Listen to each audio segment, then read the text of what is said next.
Good morning guys and welcome back to Travelala. আমি তো কালকে রাতেই চলে এসেছি ডালহৌসিতে আর ডালহৌসিতে আজকে আমার লোকাল সাইট সিইং গুলো আছে। এই যে অসাধারণ ভিউটা দেখছেন, এটা দেখি আপনাদের বললাম গুড মর্নিং। চলুন তারা দেরি না করে বেরিয়ে পড়ি।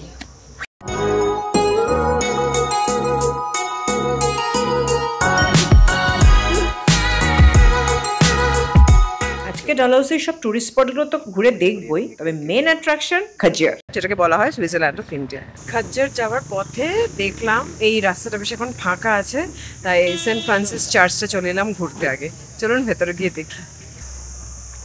রাস্তা থেকে খানিকটা ওপরে উঠে, বেশি না হয়তো 20 মিটার হবে।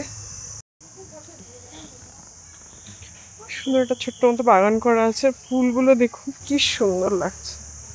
জুতো খোলা আছে, মানে লোকজন আছে চার্চের ভেতরে। So this is the church.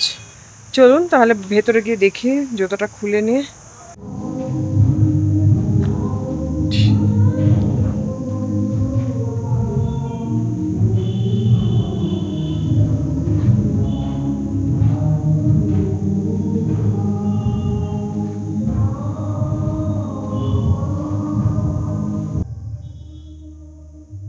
আপনি কি কোনো অপরাধ করেছেন, ক্রাইম করেছেন, কনফেস করতে চান? তাই চলে এলাম কনফেশন বক্সের সামনে।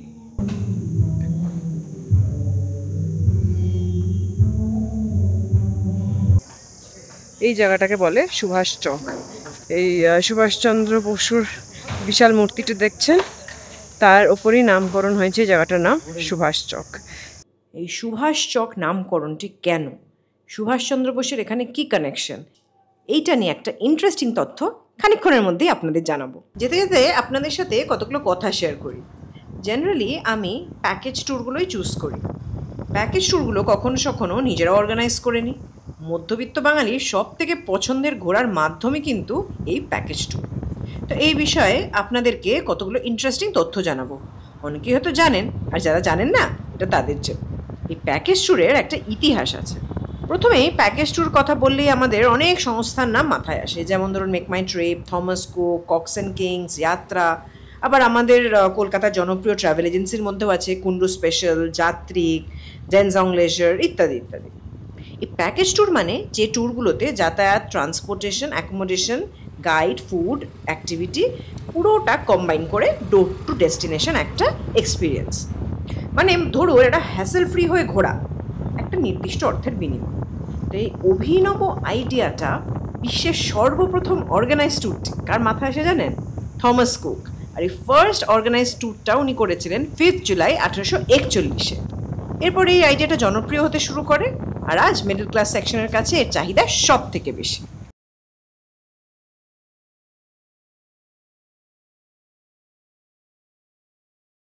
এই এতক্ষণ দেখাচ্ছিলাম, এটা ছিল ডালহৌসি পাবলিক স্কুলের পুরো এরিয়াটা। কি সুন্দর রাস্তার ধার দিয়ে ফুল গাছ মতন করে রেখেছে বাস্কেটে বাস্কেট, এবং অনেকটা বড় স্কুল, প্রচণ্ড পরিষ্কার পরিচ্ছন্ন লাগছিল দেখতে।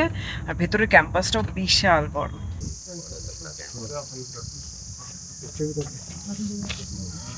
কাজে যাওয়ার পথে কিন্তু চলে এলাম বকরোটা হিল সাইডে। হিল ভিউ পয়েন্ট, এটা একটা অসাধারণ ভিউ পয়েন্ট। পুরো পাহাড়টা কিন্তু একদম সবুজে ঘেরা, তলায় রাস্তা দেখা যাচ্ছে, কিছু বাড়ি দেখা যাচ্ছে, সেলফি পয়েন্ট বলে। এবং এখানে কিন্তু ফটোগ্রাফার্স আছে যারা আপনার ফটো তুলে দেবে সুন্দর পোজ দিয়ে, প্লাস রাবিট আছে যেটা ধরো আপনি ফটো তুলতে পারেন। বাট এই মুহূর্তে আমি জাস্ট দাঁড়িয়ে একটু নেচারটা এনজয় করবো। বলেছি না, হিমাচল এমন একটা জায়গা যেখানে আপনার যে কোনো জায়গায় আপনি দাঁড়াবেন না কেন মনে হবে ওখানে বেশ খানিকক্ষণ থেকে যায়। এখানে তো খানিকক্ষণ থাকবোই আমি। সুন্দর মনোরম পরিবেশ কিন্তু এখানে। আর পিছনে দেখতে পাচ্ছেন ফুলের টুকরি নিয়ে, খরগোশ নিয়ে, পায়রা নিয়ে কিন্তু বসে আছে। আপনি চাইলেই কিন্তু এদের সাথে ছবি তুলতে পারেন। 20 টাকা করে বোধহয় এক একজন।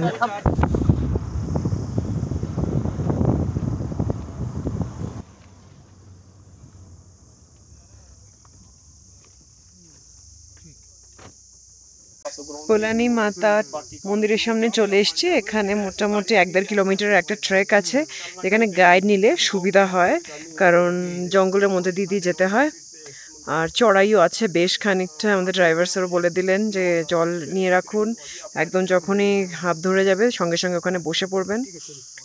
একদম হাঁটতে থাকবেন, ওটা করবেন না। গাইডের চার্জ এখানে 500 টাকা, যাওয়া আসা সবটা। চল দেখা যাক।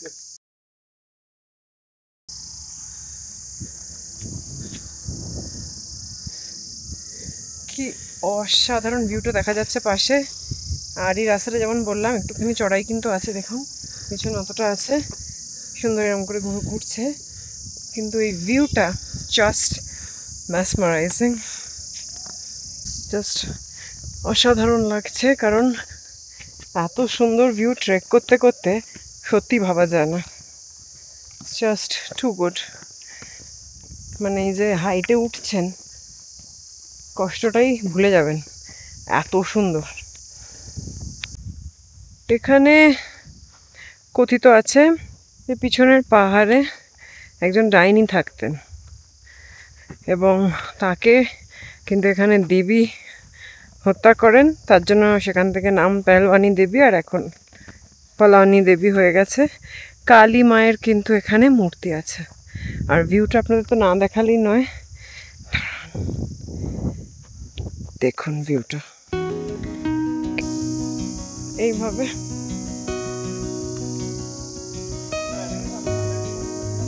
এই রাস্তা দিয়ে যাচ্ছি, এতক্ষণ একটু চড়াই ছিল, এখন কিন্তু মোটামুটি সমতল, এখন আর কোনো চড়াই নেই।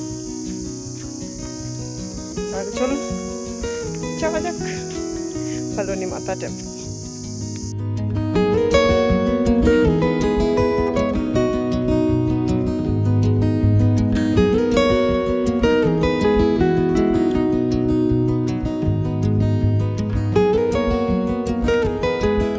আসলে আপনাদের সাথে গল্প করতে করতে আপনাদের সব জায়গা দেখাতে দেখাতে যাচ্ছি আসছি বলে আর 5-10 মিনিট এক্সট্রা তো টাইম লাগছে।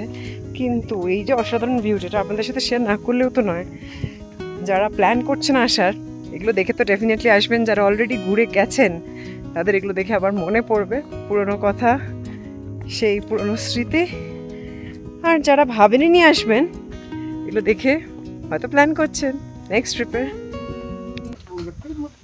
চলে এসছি একদম মন্দিরের সামনে, চলুন ভেতরে গিয়ে দর্শন করি। এখানে ফটোগ্রাফি ভিডিওগ্রাফি কোনো বাধা নেই। মা কালীর মন্দির।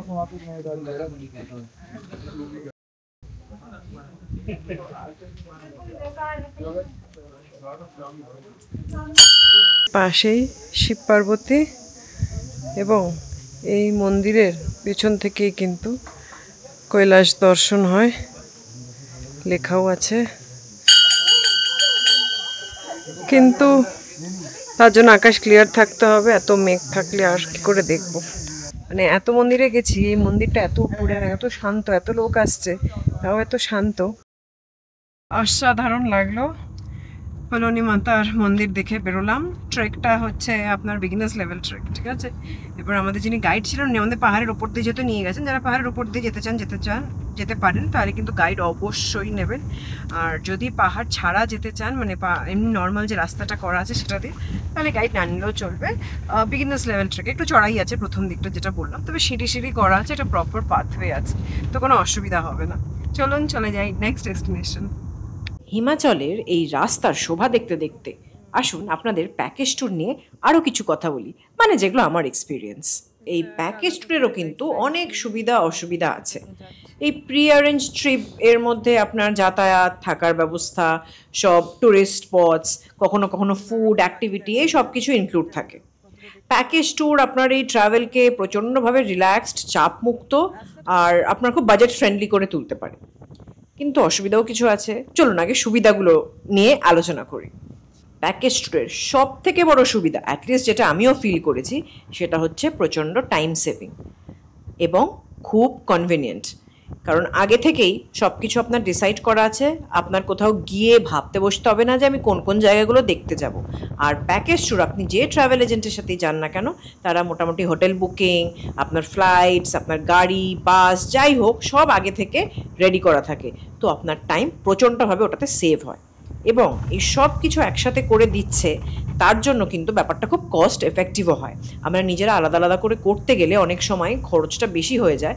আর ওনাদের যেহেতু এইটাই বিজনেস, অনেক হোটেলসের সাথে ওনাদের টাই আপ থাকে, অনেক কিছু থাকে, তো তার জন্য অনেকটা আমাদের কস্ট এফেক্টিভও হয়। প্যাকেজ ট্যুরে গেলে যেটা আপনারা সবসময় পাবেন সেটা হচ্ছে একজন ভালো গাইড, সে আপনার ড্রাইভার হতে পারে। লোকাল ড্রাইভার্সরা মানে মোটামুটি প্রচুর জানে, আপনাকে কোনো মনুমেন্ট দেখে, কোনো ব্রিজ দেখে অনেক হিস্ট্রি বলে দিতে পারে। অনেক সময় তো একজন ড্রাইভারের সাথেও একজন আলাদা গাইড থাকে যে আপনাকে ভালোভাবে জায়গাটা দেখতে ঘুরতে সাহায্য করবে। মানে গাইড থাকলে আপনার এই যে ট্রাভেলের যে এক্সপিরিয়েন্সটা সেটা কিন্তু আরও এনরিচ করবে। এবং এই যে আপনারা ট্রাভেল করতে যাচ্ছেন, আপনার যেই জায়গাগুলো ভিজিট করছেন, যে ট্যুরিস্ট স্পটগুলো, সেইগুলোর যে ইতিহাস আছে, যে কালচারটা আছে, সেটা বুঝতে অনেক হেল্প হয়।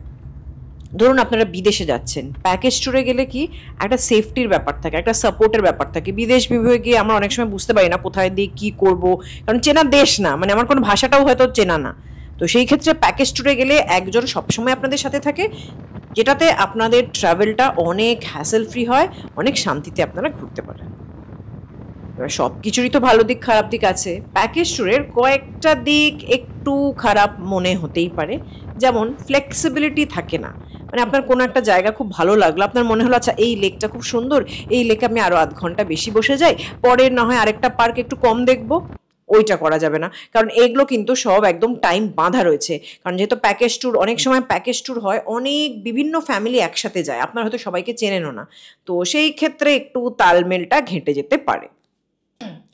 প্যাকেজ ট্যুর মানেই সবসময় যেই জায়গাগুলো বহুল প্রচলিত ওই জায়গাগুলোতেই কিন্তু আপনাদের নিয়ে যাওয়া হবে ম্যাক্সিমাম। আর যেই বললাম যে অনেক লোকজন একসাথে গেলে, যেখানে বাস ভাড়া করেও হয় প্যাকেজ ট্যুর, বা বিভিন্ন ছোটো ছোটো গাড়িতেও হয়, অনেক লোক যেখানে যান সেখানে অনেক সময় মানে আগে থেকে ডিটারমাইন করা থাকে কি কোন রেস্টুরেন্টে লাঞ্চ হবে, কোন রেস্টুরেন্টে ডিনার হবে, সেটাও প্যাকেজের মধ্যে। আপনার যদি মনে হয় একটু লোকাল কুইজিন ট্রাই করে দেখি, সবসময় কিন্তু সেটা পসিবল হয় না। চলে এসছি মিনি সুইজারল্যান্ড যেটাকে বলে, খাজিয়ারে। আর এখান থেকে একটা জিপসি রাইড করা যায়, ওপেন করা যায়, ক্লোজ করা যায়। আমি আপাতত বাইরে দাঁড়িয়ে চড়তে চাই জিপসিটা। 1500 টাকা নিচ্ছে। চলুন দেখি কত কিছু দেখতে পারি আর জিপসি রাইডটা কেমন লাগে। भैया एक फोटो लो, ऊपर फ्रेम दिखाओ। চলুন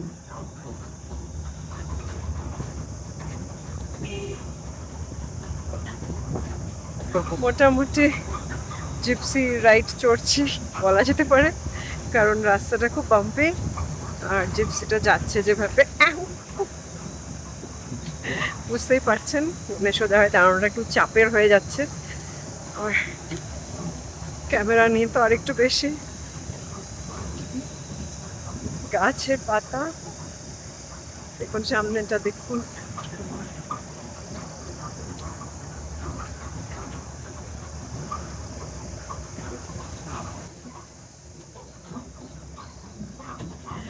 আস্তে আস্তে আরো জিনিস আপনাদের দেখাতে থাকবো।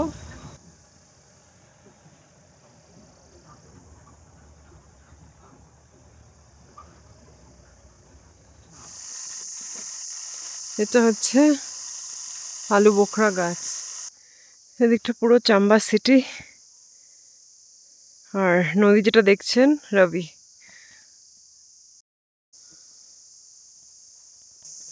এখানে কিন্তু অনেক হোমস্টে আছে, ক্যাম্পিং সাইট আছে, আর এই জায়গাটা কিন্তু সানসেটের জন্য একদম দুর্দান্ত। আমার কাছে টাইম নেই, নাহলে আমি হয়তো সানসেটের টাইমেই আসতাম এইখানে। তো চলুন আরও বাকি জায়গাগুলো ঘুরে ঘুরে দেখি। এই সিঁড়িটা দিয়ে নেমেই কিন্তু হনুমান মন্দির আমরা যাব। সিঁড়িটা বেশ খাড়াই আছে, আস্তে আস্তে নামতে হবে। ভেবেছিলাম হয়তো মন্দির আছে, কিন্তু মন্দির না, শুধু মূর্তিটাই আছে, অসাধারণ। এখন যাচ্ছি মিনি সুইজারল্যান্ডের দিকে। ওখানে শুনেছি ঘোড়ার পিঠে চড়া যায়, দেখা যাক দরদাম কিছু করা যায় কি না। দুটো ঘোড়া পেয়ে গেছি, প্রিন্স আর রক। চলো লেটস মাউন্ট, আর এই পুরো কাজিয়ার এই জায়গাটা পুরোটা ঘুরে দেখবো ঘোড়া।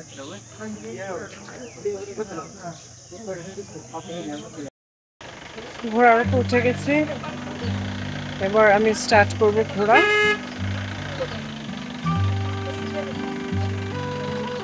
সুন্দর চারদিকটা,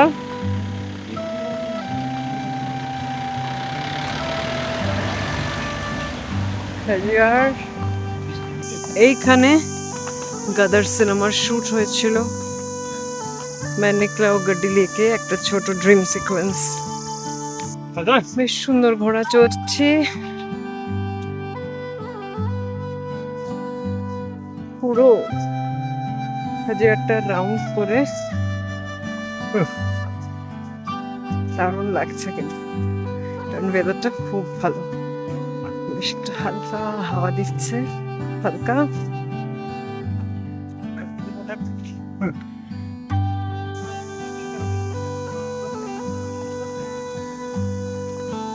ওই যে দেখতে পাচ্ছেন, এটা হচ্ছে খাজিয়ার লেক। লেকটা দেখতে এরকম হলেও এটা ভেতরে কিন্তু খুব ডিপ। কাছে যাব পরে, আপাতত সুন্দর ভিউটা। This is Khajjiar mini Switzerland. আর এই যে পিছনে দেখছেন খাজিয়ার লেক, এটা যেরকম বললাম, এটা কিন্তু দেখতে এরকম হলেও সোয়াম্প মতো হলেও ভীষণ ডিপ কিন্তু লেকটা, কেউ জানে না কতটা ডিপ। বাকি ইয়ে হাসি ওয়াদিয়া অসাধারণ, এখানটায় মানে হেঁটে ঘুরে বেড়ালে ভীষণ ভীষণ ভালো লাগবে। দেখুন কত দূর চলে গেছে, জাস্ট কতটা দূর বিস্তৃত পুরো জায়গাটা। আমি ঘোড়া করে পুরোটা ঘুরলাম, এবার একটু খানিকটা মাঠেও হাঁটবো। আর এখন বাজে প্রায় 2:30। খুব খিদে পেয়ে গেছে, ওখানে রেস্টুরেন্টস আছে, ওই রেস্টুরেন্টসে খেয়েও নেবো আমি। ঠিক আমার পেছন দিকে সামনে বসে গেছে খেতে, থালি নিয়ে নিচ্ছে ননভেজ। খিদে পেয়ে গেছে, স্টার্ট করে দিয়েছে। জাস্ট খেয়ে উঠলাম শেরে পাঞ্জাব হোটেল থেকে। এদের চিকেন ননভেজ থালিটা নিয়েছিলাম, চিকেনের প্রিপারেশনটা জাস্ট অসম।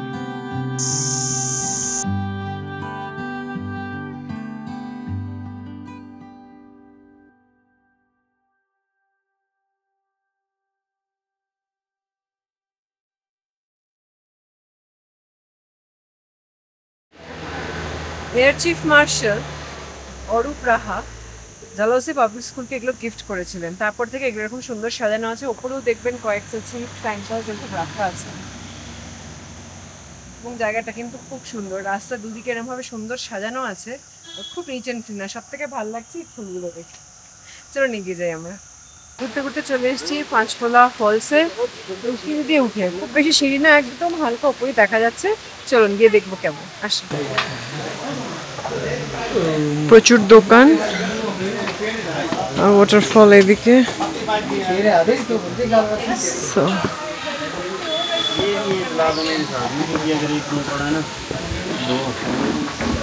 ওই যে একটু উঁচুতে উঠে যেতে হবে, নামছেন সেটা ফলস যাবার রাস্তা।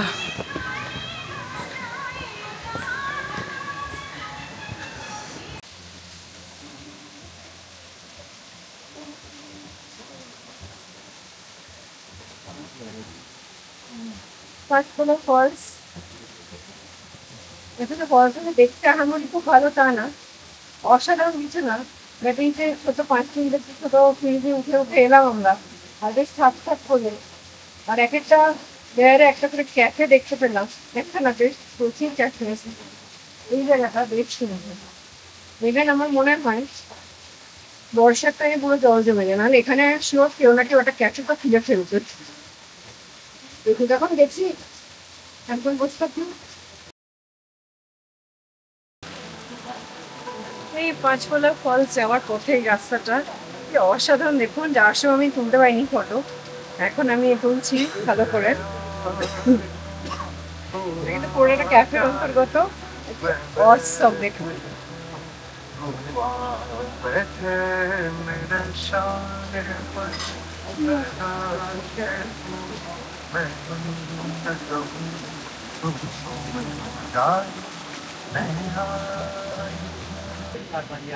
সর্দার Ranjit Singh the great Patriot, ওনার স্মারকস্থল এটা।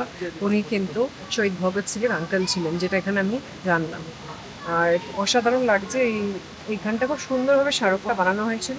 আর সব থেকে ইউনিক ব্যাপার, উনি মারা গেছিলেন কিন্তু 15 আগস্ট 1947। তখন বলছিলাম না আপনাদের সুভাষ চক দেখিয়ে যে সুভাষচন্দ্র বোসের সাথে এখানকার একটা কানেকশন আছে। চলুন এবার সেটা নিয়ে আলোচনা করা যাক। 1937 সালে মে থেকে অক্টোবর মাস পর্যন্ত আমাদের নেতাজি সুভাষচন্দ্র বোস কিন্তু এই ডালহৌসিতেই ছিলেন, মিস্টার ধরমবীরের বাড়িতে ছিলেন। এবং এই যে রাস্তাটা দেখছেন, এই রাস্তাটাতে কিন্তু উনি রোজ হাঁটতেন, এটা ওনার ফেভারিট ছিল হাঁটার জায়গা। এবং এইখানে একটা ঝর্ণা আছে, যেই ঝর্ণার জল উনি পান করতেন। 5 মাস পর কিন্তু উনি কিওর হয়ে যান এবং আবার স্বাধীনতা সংগ্রামে ফিরে যান। চলুন এই সিঁড়ি দিয়ে উঠে দেখব কোথা থেকে উনি জল পান করতেন।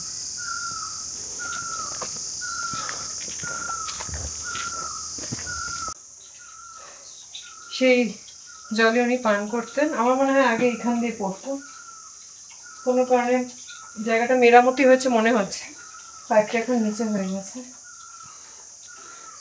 সেই অর্থে জায়গাটা যে অসম্ভব কিছু ভালো দেখার বা তা না, বা ভিউ যে খুব ভালো আসছে তা না, গাছগুলো আটকে দিচ্ছে। কিন্তু আমাদের নেতাজি সুভাষচন্দ্র বোস, উনি এখানে ছিলেন, এইখান থেকে জল খেতেন, ওই রাস্তা দিয়ে হাঁটতেন। ব্যাপারটাই কিন্তু খুব রোমহর্ষক।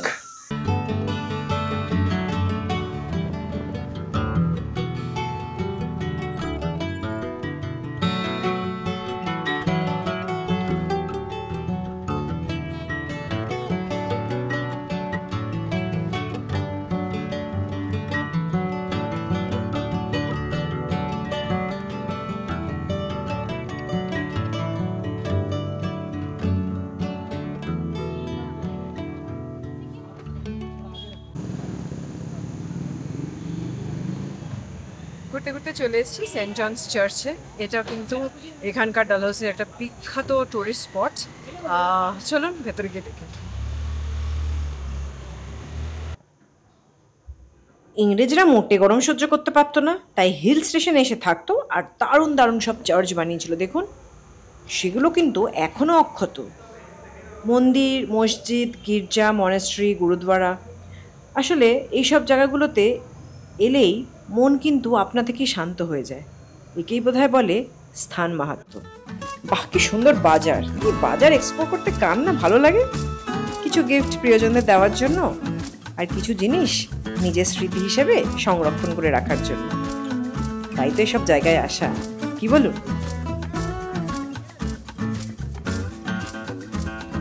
আজ তাহলে এই পর্যন্তই। আমি দেবদীপা, আপনাদের হোস্ট। এখন আপনাদের বাই বাই বলার টাইম এসে গেছে। আগামী পর্বে আরো ঘোরার গল্প নিয়ে হাজির হব। আমার চ্যানেলকে লাইক, শেয়ার, সাবস্ক্রাইব করে প্লিজ আমাকে একটু হেল্প করুন, আমাকে আরো উৎসাহ দিন। আর দেখতে থাকুন ট্রাভলালালা।